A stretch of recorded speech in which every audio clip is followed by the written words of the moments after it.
This is a special presentation from News Channel 9, WSYR Syracuse.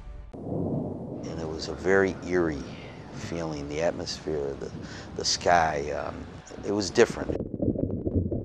We could hear it rumbling probably 15 minutes to 30 minutes ahead of time. It was the first time in my life I'd ever heard anything like this coming. And all of a sudden, kaboom, for about 10 minutes. I got up and I looked out and the sky was literally green. I mean, the car was just rocking back and forth. I was seeing the stop signs, the power lines, the trees blowing. It was dark. You expect things to be lit up at night in an urban environment, and it wasn't, and that was a real creepy feeling. There were power lines down everywhere. It kind of looked like a ghost town. We just couldn't believe what we saw, because this huge steeple was just right down in the middle of the street. And we were starting to get a sense then just what we were dealing with was not just your typical little storm. This was a disaster.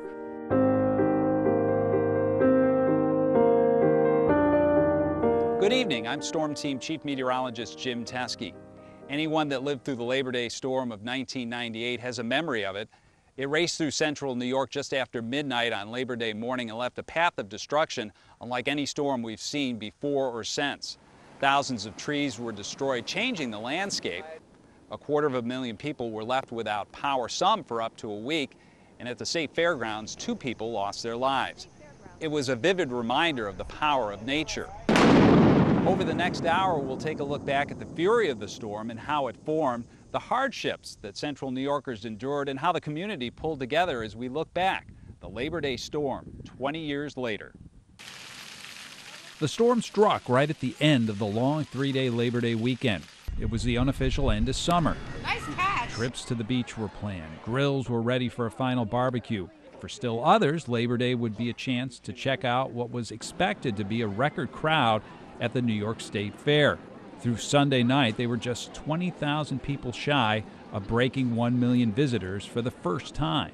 Even on a holiday weekend, news was happening. One of our videographers, Eddie Jones, was out covering an overnight news story.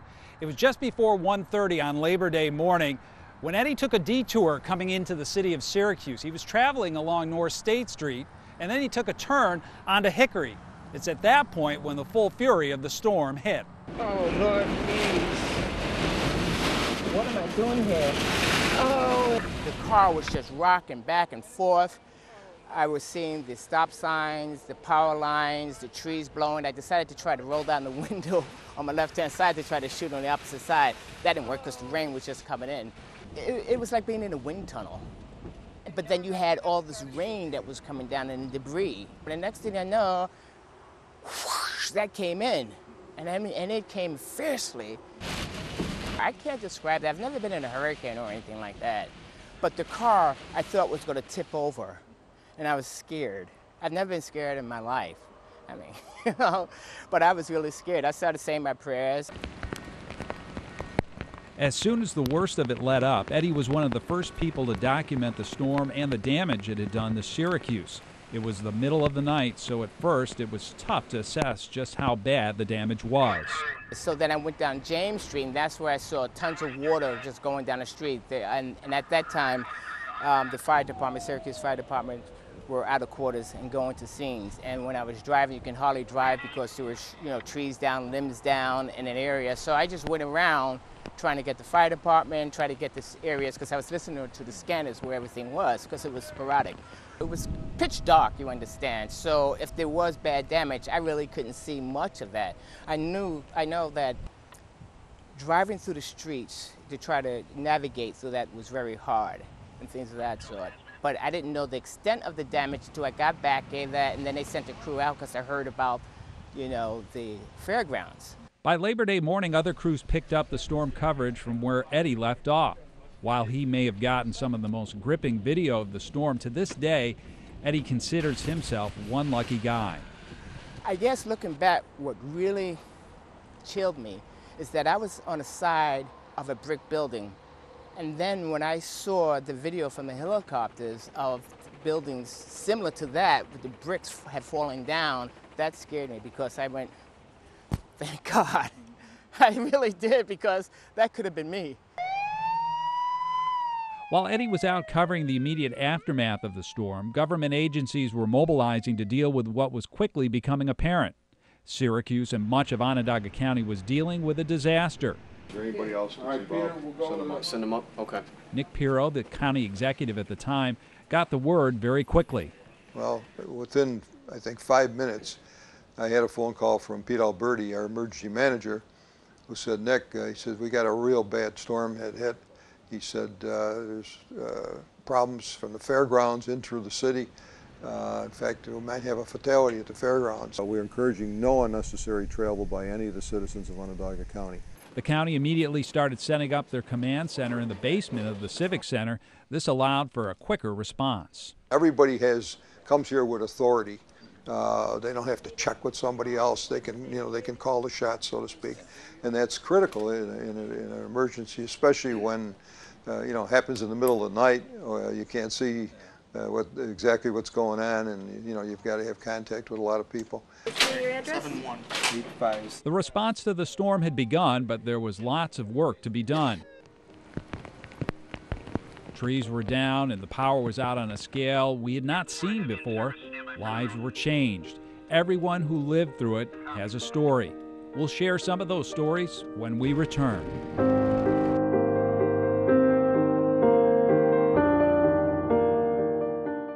The Labor Day Storm, 20 years later on News Channel 9, sponsored by Bartlett Tree Experts, Homer Men's and Boys Store, and by Surf Pro.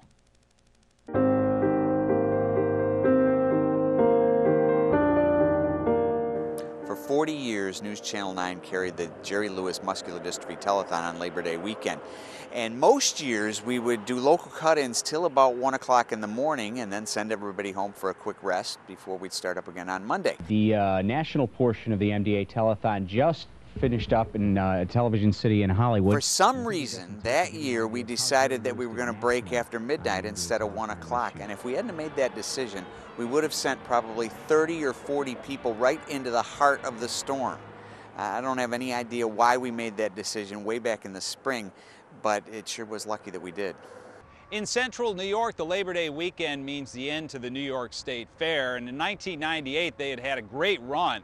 Hundreds of thousands of people came through the turnstiles. In fact, they were on the cusp of breaking 1 million visitors for the first time ever. But there would be no record in 1998. There would be no final day of the fair. The storm literally turned things upside down here at the fairgrounds. Well, if you look. Peter Capasilli was the director of the fair at the time. Just after the fair closed at midnight Sunday, he made his typical sweep of the grounds. That was about an hour before the storm struck. There were still roughly 2,000 people there, including support staff, vendors, and exhibitors. And it was a very eerie feeling, the atmosphere, the sky. It was different. It was much different than we had ever seen any other night. And the animals were a little funny, acting a little funny also. And we knew that there was something up. Fairgrounds on you calling. Word reached the fair before 1 a.m. that a bad storm was coming, and before 1:30 that morning, the storm had come and gone, causing major destruction. All county roads are closed. All roads in the county are closed. What is your first concern once the storm is over? I ran as fast as I could right down here to the youth building. We had 800 kids in this building. My only concern at that point was, are they all right? Are they all right? Ran as fast as I could, opened the doors. They were all sound asleep, thank God. They had no idea what had just happened. And that was a silver lining blessing in itself. While the youth building was spared, other parts of the fairgrounds were hit hard, and 2 people lost their lives. The first, Burl Stone, was in a trailer near the stables. He was getting ready to show his horses for the first time on that Labor Day. The second, Butch Perry, was keeping guard at the popular Santillo's food stand near the dairy building. As the storm took a turn here on this street, from the Family Fun Center and from Food Row, it ripped the roof off of the Dairy Products building right there. Yeah. And the roof was like a monster sheet that just flew in the air and landed right on the Santillo stand, which was right here, which had Mr. Perry in it. Everything was breaking up, the glass was flying, top of that building. piece of it blew off and hit him. The wind took me up about 10 feet in the air, and finally the beam started breaking, and a twirling gust came at me, threw me against the panel. It's just been hell. As heart-wrenching as it was, Capicilli says the human toll at the fairgrounds could have been much worse. My son-in-law pushed the door open and says, "Come on, follow me." We ran, we jumped in the truck, and the whole thing flipped over. The route that that wind shear, that tornado, whatever it was, took was probably the best route it could take to save lives. Could everybody come out of their camper? We'll give you an update. There will not be a fair today. You just recall tents down, stands down, and it just reminded you of footage that you would see on TV of a storm in another state. This was something we were not familiar with. It was something we had never experienced. It's unbelievable.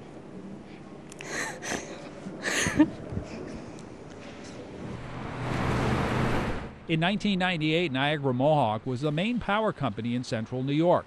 Earlier in the year, they dealt with another major power outage as a result of the North Country ice storm. Al here. Now another weather disaster was unfolding in central New York, and John Spink, now Vice President of Control Operations at NYMO's successor National Grid, could sense that right away. The thing that, as I was driving in, and you've probably heard it before, it's an eerie feeling when you're driving and there's no lights. You know, people say, oh, it's dark out. It's a different dark when there's no lights at all.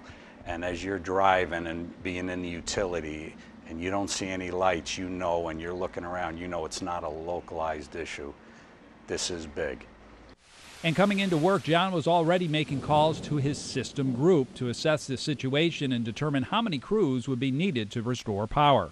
And I says, I need so many crews. And they were very seasoned in, and they said, look, I drove in, we're gonna double that, you need more. You know, and so we started right away. It's clear that this is a storm that's gonna take a significant amount of time before everybody is back. Some people will be restored relatively quickly. Others, the final people to be restored, may take a week or longer. So people should be planning in some areas for an extended outage. In the wake of the storm, about 250,000 people around central New York were without power, some for up to a week. At the peak of the recovery, there were a total of 500 line crews in the field, some from as far away as Detroit and Quebec, all working 18-hour shifts to get the power back on. If you're just tuning into us here at News Channel 9, rather unusual conditions at this point. We're operating on emergency power. Our coverage at News Channel 9 was challenging those early hours of Labor Day morning.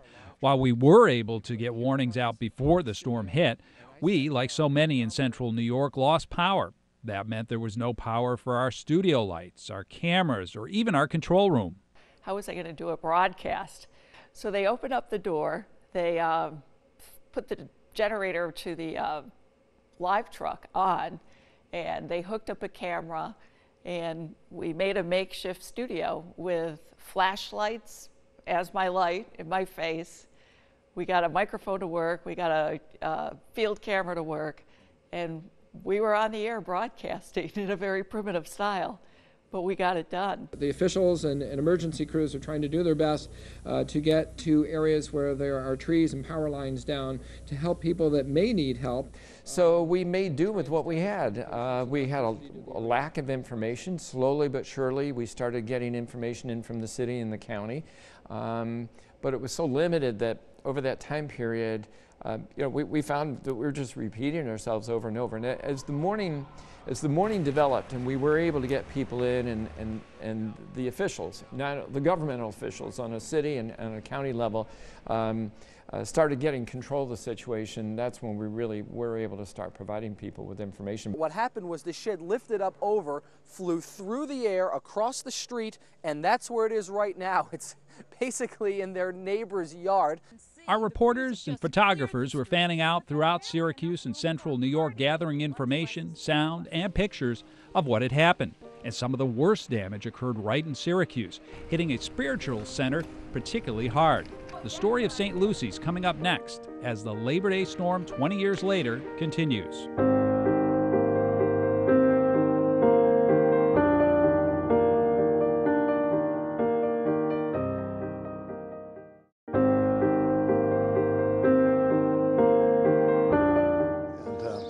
Father Jim Matthews has been at St. Lucy's Church for the past 27 years. It has a long history serving the needs of the residents of the near west side, but some may not have heard of St. Lucy's before the Labor Day storm. However, if you mention St. Lucy's today, people who were here at the time know exactly what you're talking about. Some of the worst damage ended up here. I could hear this huge crash, and after a while I walked outside, and there's a whole lot of people from the neighborhood out looking at the steeple that had been blown probably 100 feet down the street. And everybody kind of came together, and the trees are down, the power lines are down, and just a whole lot of people saying something that was really extraordinary. The neighborhood was blacked out, and everybody was talking to one another about, you know, what we are witnessing. So the storm hit and you saw the steeple was down. When did you realize that the bell wasn't there? Well, it probably took a couple of days, as I recall, because it was all dark that night. Obviously, there's no power there. And it took us a while to get into the basement because of the danger and the damage done to the building itself. It was a danger to get in there. So it took a while to really get in there and be able to discover the bell is in the basement. Considering that the bell came down right near that stained glass window, the amazing thing is that the window was intact except for a small crack, and the crack was on the steeple, the picture of the church that's in the rose window. The crack was on the steeple that crashed. So there's some symbolism there. Well, so you can, you know, interpret it any way you want. There's a lot of symbolism going on. The whole top of the church was just ripped open. The timbers were hanging down, and asbestos or dust covered the whole church. So most of the damage was confined to the front, but the rest of the church was really pretty much of a mess. The damage to St. Lucy's during those few minutes of ferocity was about $1 million, and it was apparent there would be no services that following Sunday and for many Sundays to come. So Father Matthews and the rest of the parish had to go to Plan B. That was the gymnasium across the street.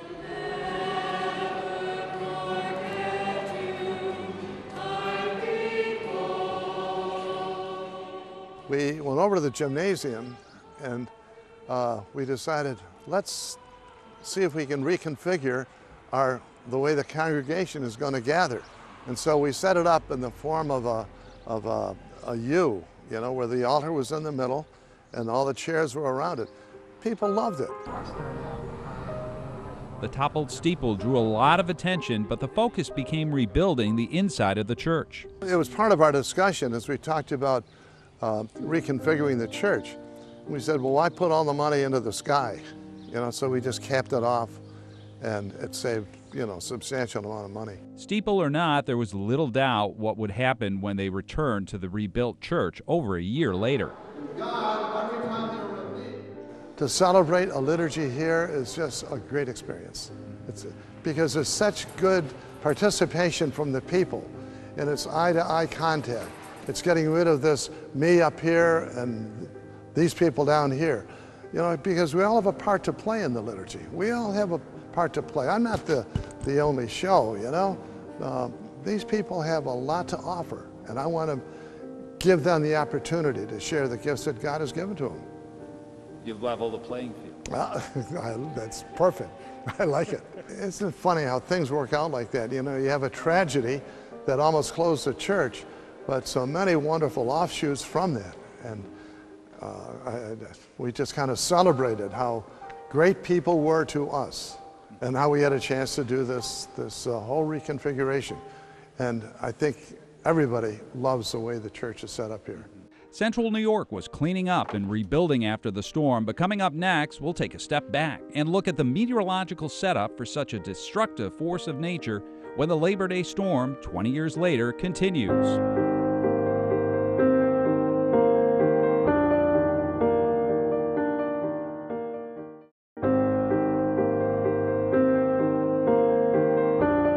We all know about how bad Syracuse got hit. Syracuse seemed to be right in the, the path of the storm, and the destruction in this metropolitan area was so widespread and so devastating. But I went into Cayuga County, northern Cayuga County, parts of Port Byron and the town of Montezuma, where the main church in Port Byron was flattened. It was just devastating. It scared the heck out of you. At first I didn't even notice this. I drove around back and saw the roof torn off, and then came back around and saw access to the building in the front here where it shouldn't be. I heard two big boom, boom, not like something breaking, but the lightning hitting. And also over into parts of Oneida County and Madison County. Those people were picking up the pieces too. On the Sunday leading up to Labor Day, there was concern for strong, even severe thunderstorms. A cold front was approaching central New York and the Northeast, and although not record-breaking, unseasonably warm air was approaching 90 degrees throughout the region, along with sultry dew points in the 60s to near 70. The surprising thing that afternoon was not only were there no severe thunderstorms, there were no thunderstorms in our part of the country, period. The radar screen was blank. In hindsight, that was a telltale sign. If a few thunderstorms had popped that Sunday afternoon, that would have released some of the energy in the atmosphere driven by the heat and the humidity. In a sense, it would have served as a release valve. As sunset approached, it looked like perhaps central New York was out of the woods. We would be moving out of our peak daytime heating, plus severe thunderstorms overnight in this part of the country were rare. However, temperatures stayed very warm through the evening, and even more moisture moved in aloft ahead of the approaching cold front, along with strong jet stream winds. Plenty of fuel remained for the cold front to work with. Just before 10 p.m. brought the first signs of trouble. Thunderstorms formed northwest of Toronto, then quickly crossed into western New York close to 11 o'clock. The storms would not weaken as they crossed Lake Ontario and moved into central New York. The average lake temperature was still 72 degrees that weekend. I had a clear view to the northwest of this thing approaching, and after many years of working in severe storm country, particularly in Oklahoma, you kind of get to see things for what they are. And the lightning that this storm was producing was to the likes I haven't seen since, one tornadic storm that went through Tulsa, for example. The storms then quickly swept through central New York between 1 and 1:30 in the morning. The line bowed as it moved right through Syracuse, a sign of the strong winds dropping through the storm, forcing the leading edge of the storm to accelerate. Hurricane-force winds were recorded at the Syracuse airport, but even stronger winds, as strong as 115 miles per hour, moved through the southern part of the city, University section, into the eastern suburbs. While the damage immediately made people assume a tornado had struck, a storm survey conducted by the National Weather Service suggested otherwise. Visiting site after site of damage, they came upon trees brought down by the storm facing in one direction. As this storm went through, it was not only producing its straight-line damaging winds broadly across the area, but within that, from the air, we could see pockets of even more extreme localized damage, which I'm associating with probably downward torrents of rain that this storm was just dropping as it went along, embedded inside the rain associated with the storm. Even where there's grass, like over there, the grass is a little higher, but it's blowing so hard it actually flattened the grass in that direction too. And that matches with the damage over there. I don't even know if there's any rotation to it. Just a derecho, and I think there was 100 knots of wind. A new word entered the weather vocabulary of central New Yorkers that Labor Day morning, derecho. The term is used to describe a line of severe thunderstorms that can last many hours and travel hundreds of miles, causing damage due to these strong straight-line winds. In fact, the term derecho comes from the Spanish word straight. The storm that devastated Syracuse shortly after midnight reached the East Coast near Boston by 6 a.m. Labor Day morning. If you had driven the thruway in Massachusetts Pike at close to the speed limit, this storm would have likely outrun you. It was a unique setup for central New York that has yet to be duplicated in the 20 years since the Labor Day storm. The storm had come and gone, but there was plenty of work to do, and central New Yorkers were up to the task. That story, as the Labor Day storm 20 years later, continues.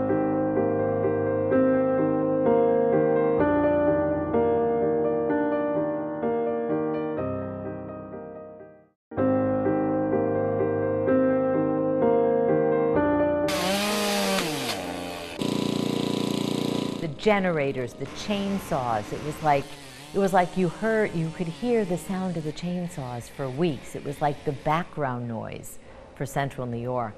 And everywhere you drove around, you heard it. The trees, they were down everywhere. They were on houses. They were on cars. They were on power lines and in roads, which was the #1 issue for Niagara Mohawk initially. In an event like this, you have to get the tree crews in first, because the line crews can't get in. They can't work because the trees are down all the way, so you have to clear. And that was a lot of the, getting around and getting areas accessible so we could get the crews in. So that's where you partner up with the towns and the county, and they do a lot of help. It's the one thing that I've learned over the years is the partnerships are invaluable. I remember the state come in and said, oh, it's going to take 2 to 3 months to clean this up. Well, one thing I got to say is our Department of Transportation people said, we're going to go to work on this. And along with the city, we set up a center at one of the parking lots at the fairgrounds. Our guys brought in what they call tub grinders, and it took a little less than 3 weeks to get everything cleaned up. The damage to the Niagara Mohawk power grid was extensive. It wasn't so much transmission. They were still able to generate power. It was the distribution side of things. All those power poles, over 5,000 poles were down over central New York, and that meant a certain plan had to be followed. In the Labor Day storm, the city was devastated. And sending 1 or 2 crews in there, and I remember this, wouldn't have done anything. And I didn't send people into the city except for what we would call a 911, an emergency. And people were saying, geez, there's nobody in the city. Well, sending 5 crews isn't going to do anything. We waited for the next day. We brought all these crews in and attacked it that way. As the city and county officials, along with utility companies, got to work getting the infrastructure back to normal, the rest of the community pitched in and, in typical central New York fashion, did the little things to aid in the recovery. A lot of neighborhoods who probably hadn't really been that close before Labor Day got very close of necessity in the days that followed, helping each other clean up, sharing what food was left until the power finally came back on, doing anything they could do, because this really was a situation where we were all in it together, and neighbors helping neighbors was really the rule of the day. I was impressed at the work of neighborhoods, neighbors sticking together and helping each other out during their time of need. Of course, so many people without power, so many people without phone. Everybody wanted to know, how is everybody doing? Are you okay? Is your family okay? I know you have relatives in this area and it was hit hard. And, in times of tragedy, it is true that people do come together, and Central New Yorkers have always been that way, looking out for one another, very resilient, resourceful.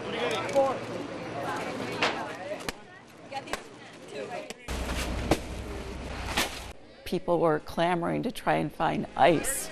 And I just also remember the human spirit that emerged, which was something that I'd never seen before. Once the image of the damage got outside Onondaga County, the people were pitching in all over the place. I mean, it was prevalent in our news stories.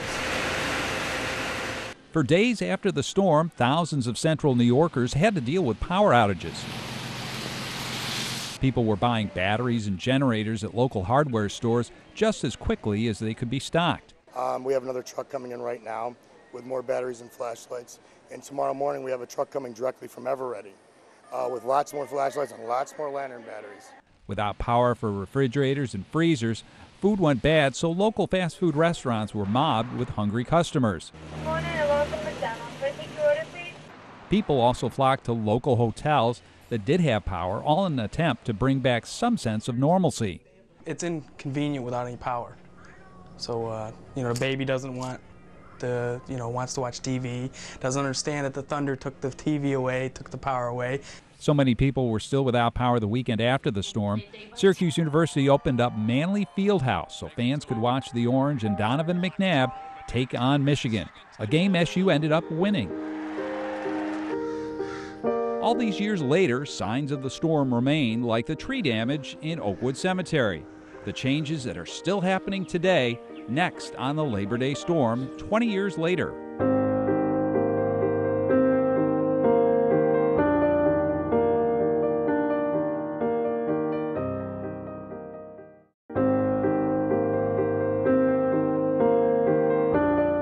It's quiet now in Oakwood Cemetery near Syracuse University, but it was a different scene 20 years ago. Some of the strongest winds from the Labor Day storm blew through here, changing the historic cemetery forever.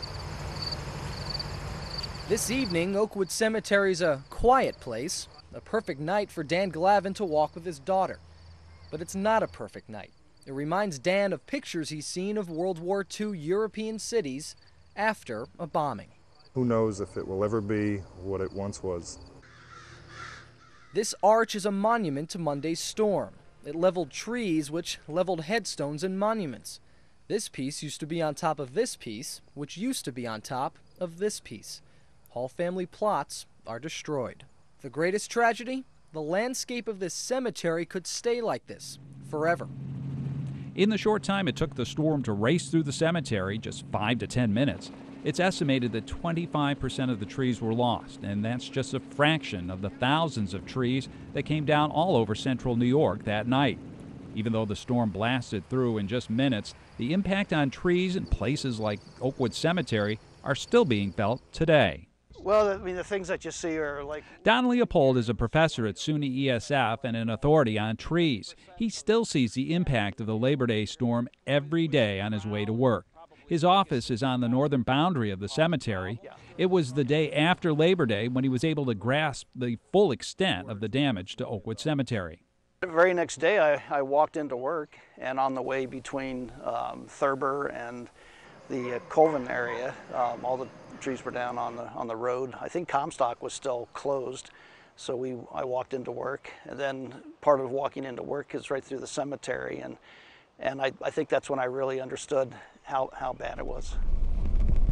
There's some really nice hardwoods in here, especially the oaks and a lot of sugar maple. The sugar maple really took a beating, so initially they were really ripped up, and I thought that they would recover, but they never did. So we've lost, even as late as maybe 5 years ago, there are still trees that have been lost in the cemetery due to that major event in September of '98. Trees that in other locations might have been cut down were left standing, making Oakwood a living laboratory to tree regrowth. Some of the damage, like the missing crown on this blue spruce, is quite obvious, but for other trees you really have to get up close to see the damage. So this oak is another great example of the regrowth here in the cemetery, right? Explain what happened with this tree. So oaks and a lot of other hardwoods typically are able to sprout when their crowns are damaged. Well, in this case, the crown was completely ripped out. There was nothing left of it. So it was just like almost like a telephone pole. Yeah. But these side branches formed and have now formed a new crown. The issue with this tree will be that side branch in just 20 years is already pretty good size. Project another 20 years, if it's twice that size, the tree will not be stable. So either the whole tree is going to come over or that branch is going to break off. There's just no way that branch can be supported by this weak column of wood that's left. So it's another example where the story isn't over yet. In other areas, like Comfort Tyler Park across Colvin Street from the cemetery, the change came more quickly, in part because of the extensive damage.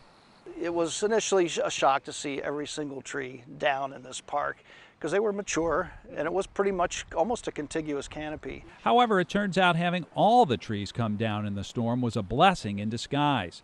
It allowed for planting a whole new park with trees that wouldn't grow more than 35 feet high and with a much better diversity that would protect the park from more than just storms. Another thing that you do if you're trying to have a resilient landscape is to not have nothing but one tree species, because if an insect or disease comes in, American elm was a great example, then they all go down as dominoes. So now if an insect or disease issue comes up, there's such a diversity of trees in this park that those insects and diseases aren't going to get very far. They might kill 1 or 2 trees, but they can't go beyond that. So you've really made this about as resilient as you possibly can make an urban park.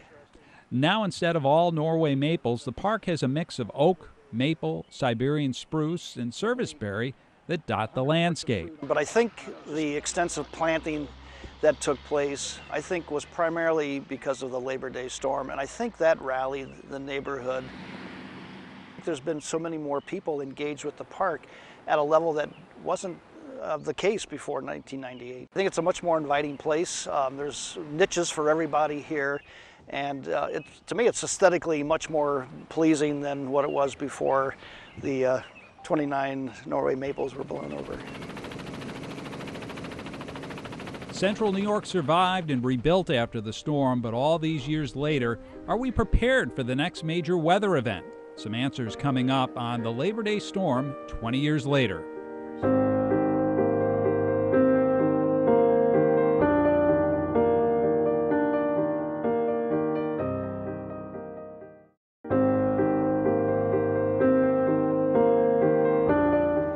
Half a house is better than none because the couple that lived here is still living. As the storm bore down, Bonnie Warwick got out of bed to close the kitchen windows, then tried to make it back to the bedroom. The rushing wind had already ripped apart their home, and the bedroom door would not open. You couldn't get it open from this side? No. And he couldn't get it open from the inside? On the other side. And he just grabbed me and said there wasn't anything else we could do but just get on the floor beside the bed, between the wall and the bed. And he just laid on top of me until it was all over with. It seemed like an eternity. And I just prayed out to God to spare our lives, and he did. It sounded like a freight train going through, and then as we're laying there, you know, it sounded like somebody took a huge sledgehammer, was hitting the house, and that must have been about the time the roof went off the house, and the garage picked up and ended up down by the road. What's left of their kitchen, dining room, and living room is covered with a blue tarp and insulation. Up the road, a cell phone tower still stands, but not Robin Kaz's back wall. After it went through, I come down and I said, "The wall is missing." And he says, what my husband said, "What do you mean the wall is missing?" I said, "The wall's missing." And so is the power, for now, throughout this area. New York State Electric and Gas is restoring the juice, and while it does, NYSEG is giving out free blocks of dry ice to keep cold foods cold.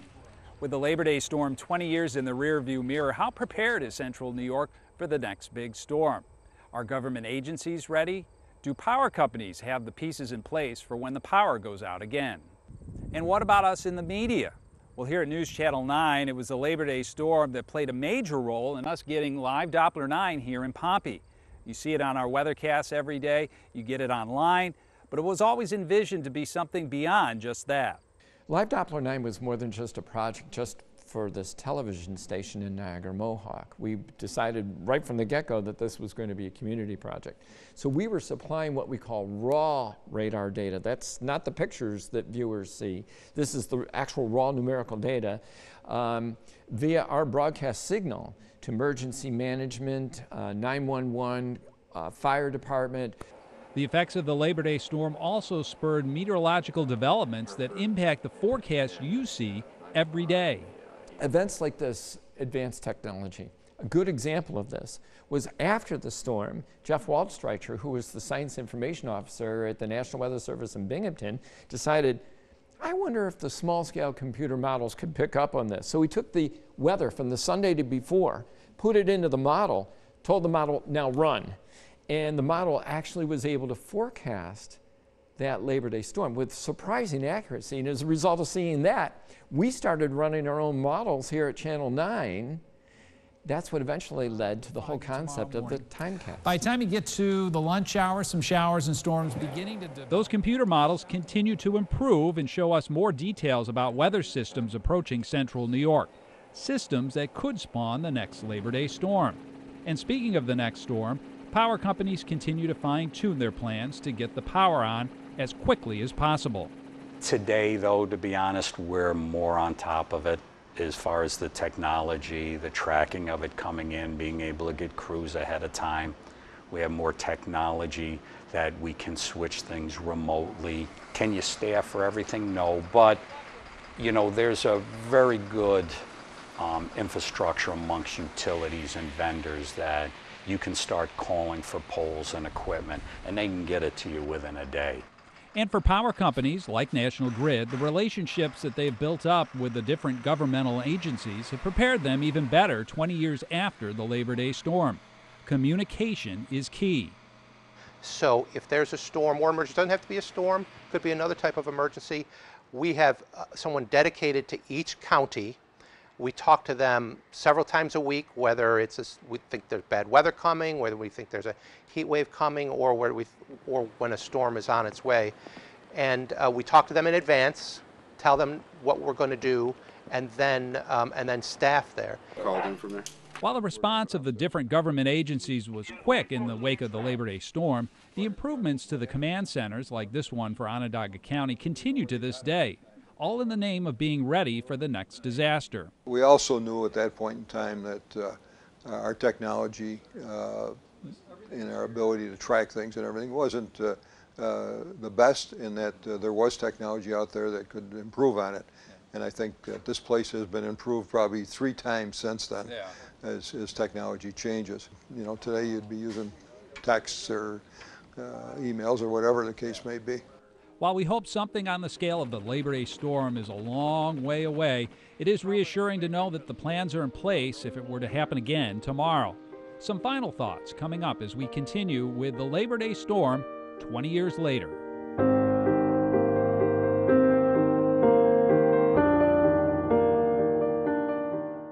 The Labor Day Storm 20 years later on News Channel 9, sponsored by Bartlett Tree Experts, Homer Men's and Boys Store, and by Surf Pro.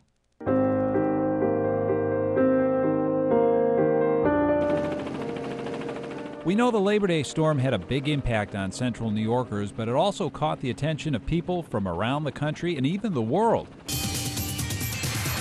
Several months after the storm, the British television series Eye of the Storm brought a crew to Syracuse to put together a story about the storm we were all so familiar with. And when this icy 100-mile-an-hour wind descended vertically on the city of Syracuse, well, the people there didn't know what had hit them. The only concern once those doors open, opening day at 8 o'clock, is that everybody's safe. That's all we care about. And to get hit right in the chest with what happened that night took away what our only goal is once the fair opens, our only mission. And yeah, it does hurt. The memory comes back quite often. I think that storm taught us that the power of the wind is like nothing else in nature. I think people in Central New York are more weather savvy to warm season weather events, severe thunderstorms, heavy rain events. I mean, it's cumulative. I mean, the National Weather Service, the availability of radar to us now with cell phone apps and whatever your favorite media source might be, it's there and it's ubiquitous now. And people, I see this, people are making decisions based on weather forecasts like I've never seen them do before. We now know that we're no longer insulated from the kind of weather that is more commonly associated with southern parts of the United States. And I think as the climate changes, we're going to be up against, sadly, I think we're going to be up against more of this in the future. Every Labor Day, I think of that storm, and I think of what we went through, and how much this community suffered, and how much we lost. And I think, could that happen again? So no, I don't ever take a thunderstorm lightly anymore. Isn't it funny how things work out like that? You know, you have a tragedy that almost closed the church, but so many wonderful offshoots from that. They could have said, you know, you're all done. Close the church up, we'll open up shop someplace else. Well, that didn't happen. Resurrection happened. Resurrection happened. And you're still here today. Stronger than ever.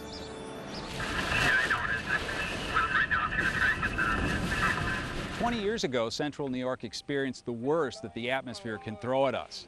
The storm came and left in an instant, but left an imprint. Even today, whenever I forecast thunderstorms at night, people will ask, will it be as bad as the Labor Day storm?